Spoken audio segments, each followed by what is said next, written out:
अस्सलाम वालेकुम क्लास जी। तो कैसे हैं आप सब? खैरियत से हैं? आप सबको वेलकम कहती हूँ मैं। हमारा चैप्टर जिसकी हम रिवीजन कर रहे हैं वो चैप्टर नंबर 1 है, पाकिस्तान का नस्ली और सकाफ़ती विरसा, ethnic and cultural heritage of Pakistan. Last lecture में हमने दरावड़ी और आर्या तहजीब में दोनों में फ़र्क देखा और इन दोनों तहजीबों का मुताला किया।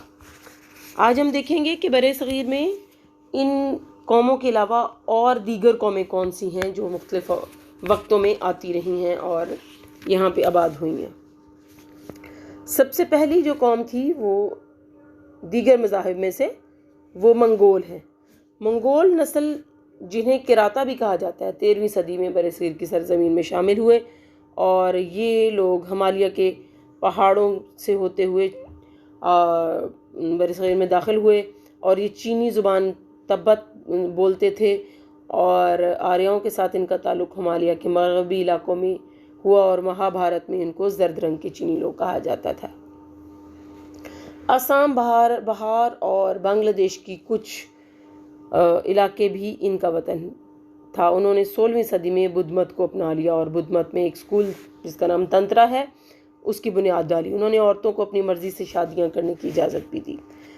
दूसरी कौम यूनानी है। ये 327 कबल मसीह में शुमाल मगरिब की जानिब से दुनिया के मशहूर फ़ातेह मकदूनिया के सिकंदर आज़म जो थे उन्होंने मगरबी पाकिस्तान पर हमला किया और वो ब्यास तक बढ़ते चले गए और फिर उनकी फ़ौज ने आगे बढ़ने से इनकार कर दिया और वापसी पर वो बाबिल में 323 यानी 323 कबल मसीह में मर गया, जिससे यूनानी अफसरों ने जो इस इलाके में रह गए थे मकामी सकाफ़त से मिलकर कुछ सीखा और सिखाया।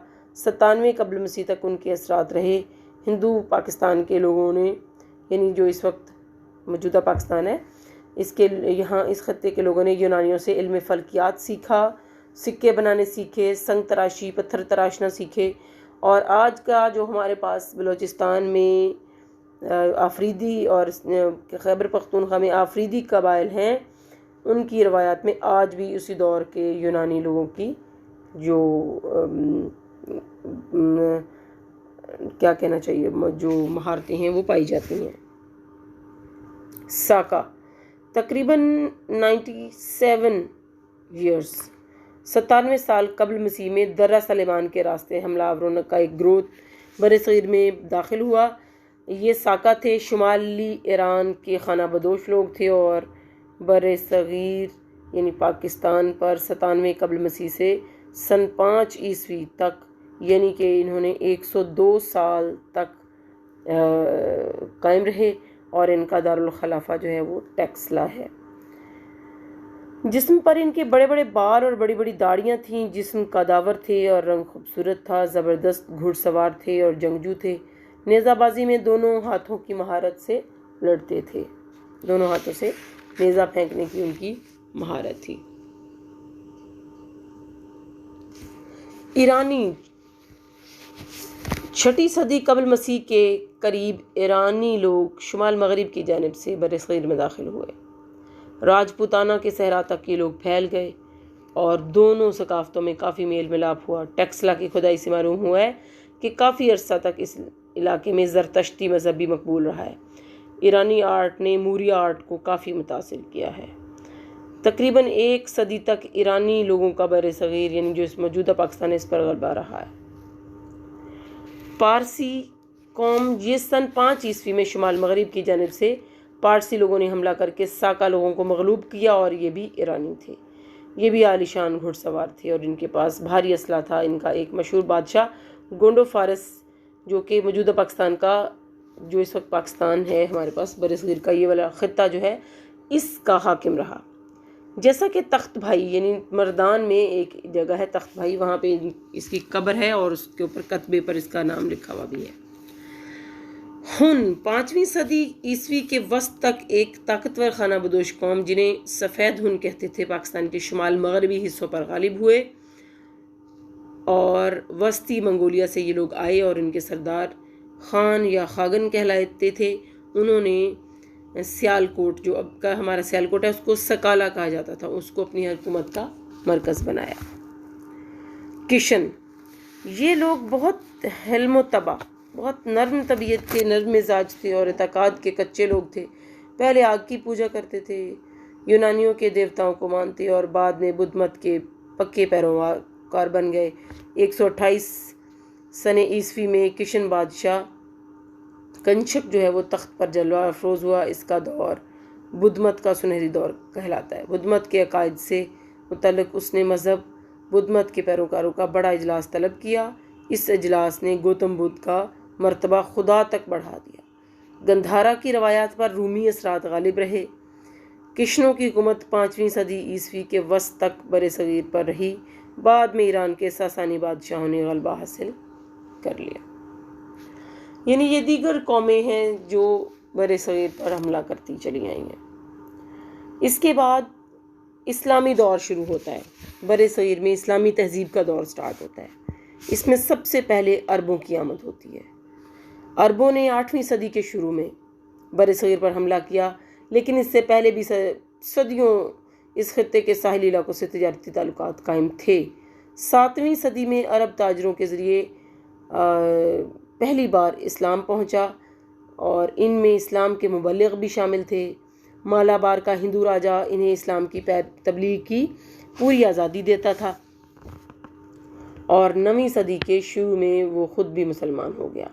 अरबों को हिंद के मुआशरे में बावकार मकाम हासिल था और लोगों से दोस्ताना मरासिम थे।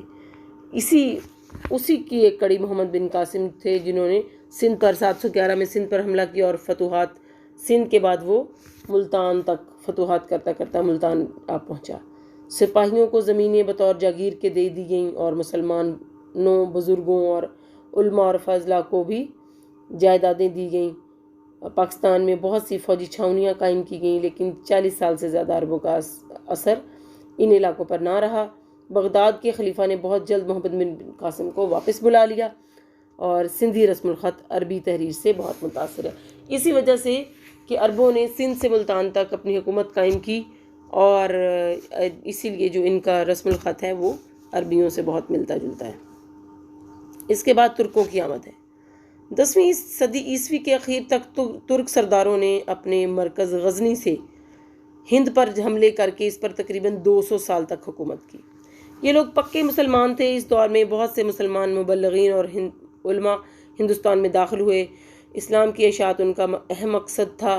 13वीं सदी ईस्वी के शुरू में दारुल खिलाफत दिल्ली मुंतकिल हुआ और तुर्क सुल्तानों ने हिंदो पाक पर एक मजबूत हुकूमत की बुनियाद डाली। दिल्ली की सल्तनत 16वीं सदी तक कायम रही। मुआशरे में इस्लामी असूल और फौजदारी निज़ाम राइज थे। हिंदुओं के ज़ाती और मजहबी मामले के फ़ैसले के लिए अदालतों पर बहरमंद तैनात थे। फ़ारसी अदालती ज़ुबान थी। मुसलमान बादशाहों ने मुल्क में अमन और नज़्म नस्क कायम रखा, अदल व इंसाफ से हुकूमत की और हिंदू रियाया को पूरी मजहबी और सकाफती आज़ादी हासिल थी। मुसलमान ख़ानदानों ने बरे सगीर पर तकरीबन 800 साल तक हुकूमत की है। ये जो दौर है दौरानिया 800 साल तक रहा। अब मौशरती बदहाली, जब तुर्क मुसलमानों ने हिंदुस्तान पर हमला किया तो बरे सगीर की मौशरती ज़िंदगी तबाह हो चुकी थी। हिंद में हिंदू रियासतें बिखरी हुई थीं, जिन पर राजपूत और दीगर हिंदू हुक्मरान थे। इस दौर में ब्राह्मण मजहब जोर पर था और अक्सर उसके पैरोकार थे। इन रियासतों के राजे आपस में रकाबत रखते थे और कोई मरकजी हुकूमत कायम ना होने पाती थी। लिहाजा सियासी तौर पर इंतशार का आलम था। ऐश इशरत का दौर था। ज़ात पात की वजह से पूरा मुआशरा इम्तियाज़ात का शिकार था। महमूद गजनवी ने सोमनाथ पर कई हमले करके वहाँ के किलाबंद मंदिर को पाश किया और इस्लाम का अलम बुलंद किया।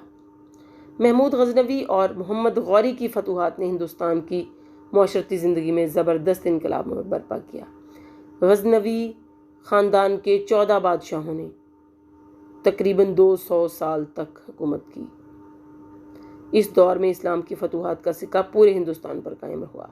मुसलमानों की दलेरी और जुर्रत के कारनामे बरसगीर की पूरी तारीख में दरख्शां हैं।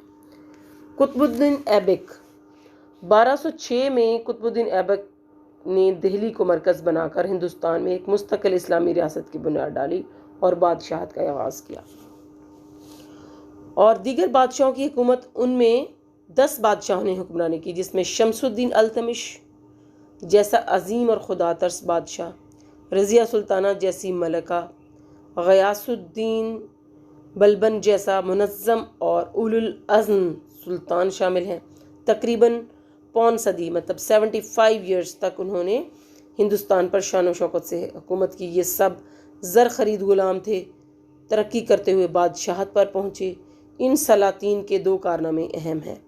इन्होंने हिंदुस्तान में मुस्तकिल तौर पर इस्लामी रियासत कायम हुई इनकी वजह से, और वस्ती एशिया से आने वाले चंगेज़ ख़ान के हमलों का सद्देबाब हुआ। यानी चंगेज़ ख़ान जो वस्ती एशिया से इन इलाकों पर हमला करता था, उनको भी इन्होंने रोका। 1210 से 1236 तक चंगेज़ ख़ान की फ़ौजों ने ईरान, अफ़गानिस्तान, तुर्कस्तान वगैरह इलाकों में तबाही मचा दी।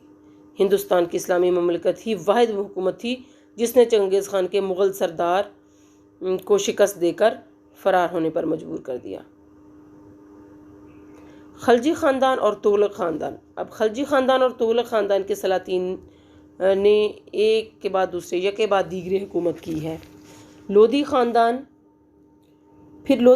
की हुकूमत हुई। लोधी ख़ानदान ने इस्लामी ममलकत की सकाफ़त की हिफाजत की। ज़हीरुद्दीन बाबर हिंदुओं के असर से महफूज रख कर फिर ये मुग़लिया ख़ानदान के बानी ज़हीरुद्दीन बाबर के हवाले कर दी गई। फिर मुग़लिया दौर ने इस सकाफ़त को बामे अरूज पहुँचाया। ये सुनहरी दौर था। खलजी, तुगलक, सादात, लोधी, सूरी और मुग़लिया ख़ानदानों ने तकरीबन 800 साल तक हिंदुस्तान पर हुकूमत की है। इस अरसा में हिंदुस्तान की सकाफ़त और मुआशरती ज़िंदगी पर इस्लाम के जो असरात मुरतब हुए वो काबिल गौर है, काबिल दीद है। ये तो क्लास हमारा ये लेक्चर ख़त्म हुआ। बाकी जो हमारा टॉपिक रिमेनिंग है उसको हम नेक्स्ट लेक्चर में कंप्लीट करेंगे। और ये सब आपकी रिवीजन हो रही है और आपकी इस रिवीजन की बेस पर आपका टेस्ट लिया जाएगा। ओके, अल्लाह हाफ़िज़।